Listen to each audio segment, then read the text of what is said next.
আজ শনিবার, তো শনিবার কখনোই আমি আলাদা করে নিরামিষ খাইনি জানেন। তো আজ থেকে ভাবছি আমি নিরামিষ খাবো। তো দেখা যাক, বড় মায়ের কৃপায় যদি নিরামিষটা খেতে পারি তো এটা ভালো কিছু।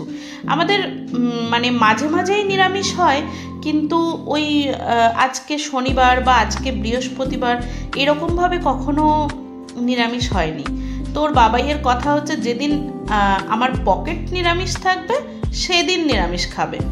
তো ওই হয়তো বা আজকে বাজারে যাওয়ার সময় হলো না, নিরামিষ, বা আজকে টাকা পয়সা কম আছে, নিরামিষ। কিন্তু কোনো দেব দেবীর জন্য বা কোনোভাবেই আর কি নিরামিষ সেইভাবে খাওয়া হয়নি।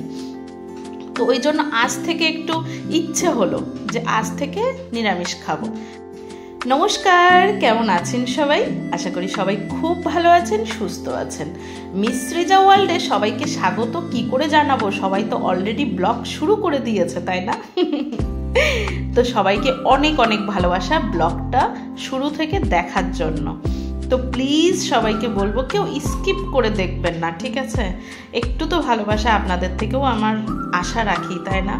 আপনারা যদি একটু ভালোবাসা দেন, আমি জানি সেই ভালোবাসা আমার কাছে আশীর্বাদ স্বরূপ। তো প্লিজ সবাই পাশে থাকুন, কেউ স্কিপ করে দেখবেন না। এই ছোট্ট মানুষটার একটা আবদার আপনাদের কাছে রাখছি যে প্লিজ একটা লাইক দিয়ে ভিডিওটা, কেউ যেই দেখুন না কেন, প্লিজ ভিডিওটা লাইক দিয়ে দেখবেন, ঠিক আছে? যদি কোনো ভুল বলে থাকি অবশ্যই আমাকে ক্ষমা করবেন। তো ওর বাবাই বললো নিরামিষ করছো যখন, তাহলে পনির করো, আর পনিরের সাথে একটু টমেটো দাও, ওই যে পটল, মানে তেল পটল যেমনভাবে করি আর কি, ওইভাবে করো। তোর বাবাই এটা খেতে খুব পছন্দ করে, তাই জন্য ওই তেল পটলের মতো করেই আর কি, তেল পটল যেমনভাবে করে ওইভাবেই করছি। আর তার মধ্যে হচ্ছে পনিরটাও দিয়ে দিলাম। তো এইভাবেই করছি। আর এদিকে একটু সবজি ডাল করে নিলাম। তো সবজি ডালটা আপনারা সিদ্ধ পর্যন্ত দেখেছেন, আমি আর ফোড়নটা দেখাইনি। তার কারণ হচ্ছে অনেকটা মানে বেড়ে যায় আর কি ভিডিও সব কিছু দেখাতে গেলে, তাই না? সেই তো এমনিতেই সবাই হয়তো স্কিপ করে দেখবে, ওই জন্য যতটা শর্ট করে দেওয়া যায় আর কি। তো প্রথমত সবজি ভেজে নিয়েছিলাম, তারপরেই ডালটা ধুয়ে ডালটা ভেজে নিলাম, ওর মধ্যেই সেদ্ধ করে নিয়েছিলাম। আর সাতলানোর সময় একটু আদা বাটা, একটু জিরে বাটা, শুকনো লঙ্কা ফোড়ন, তেজপাতা দিয়ে ডালটা সাতলে নিয়েছিলাম। তো এই যে আজকের রেসিপি কমপ্লিট হয়ে গেছে। এখানে সবজি ডাল আর করেছিলাম হচ্ছে যে বিট, গাজর আর সিম দিয়ে ভাজা। আর এই যে তেল পটল পনির যা বলেন, এটাই হচ্ছে সেই রেসিপি। আর পটলের রেসিপি, পটল ভাজলে না তেলটা কেমন কালো কালো হয়ে যায়, তো দেখেছেন, ওই জন্য একটু কালচে টাইপের হয়েছে। তো চলুন, আবার ছেলের আবদার, তুমি পাঁপড় ভাজো মাম্মাম। তো আমি বললাম আরে বাবা ভাজা তো আছে, তো বলছে না তুমি ভাজো। তো এই যে আবার পাঁপড় ভেজে নিয়েছি। আর মেয়ে তো কম্পিউটারে যাবে, ও খুব তাড়াহুড়োর মধ্যে আছে, কোনো রকমের ঠাকুরের সেবাটা দিয়েছে। আর হচ্ছে যে এই যে ওর খাবার রেডি করে দিয়েছি, আমি বললাম তুই খেয়ে নে, তারপরে বল যে কেমন কি হয়েছে। তো ও তো কোনো রকমে আর কি খাওয়াটা আর কি খেতে বসেছে, এই যে বসে গেছে।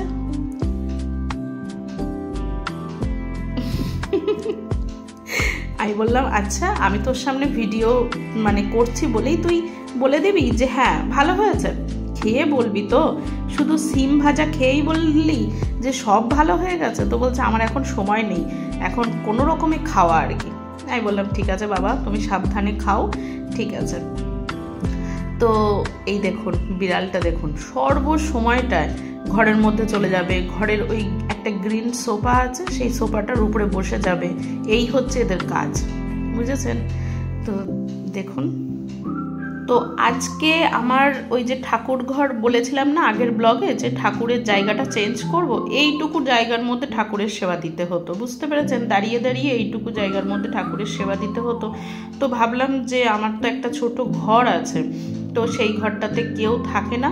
তো আগে ছেলে মেয়েরা পড়াশুনো করতো, এখন তো হল রুম হয়ে যাওয়াতে ওরা ওখানেই পড়াশুনো করে।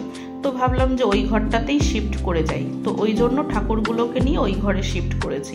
এই জায়গাতে আগে যখন প্রথম এই বাড়িতে এসেছিলাম তখন ওই জায়গাটাতে আমি রান্না বান্না করতাম, ওই জন্য ওই টাইলসগুলো আর কি লাগানো।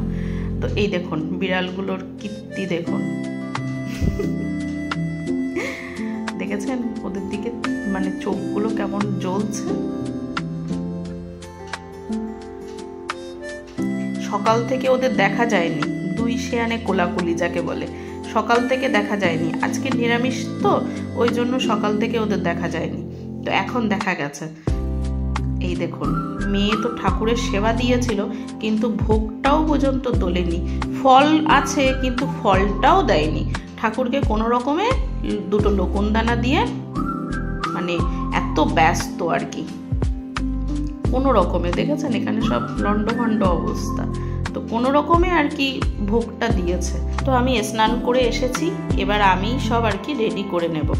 তো আগের দিনকে ওই যে মার্কেট থেকে নিয়ে এসেছিলাম, এই দেখুন গোপালের জন্য একটা সোয়েটার এনেছিলাম, তো সেইগুলো সব এখানেই রেখে দিয়েছে।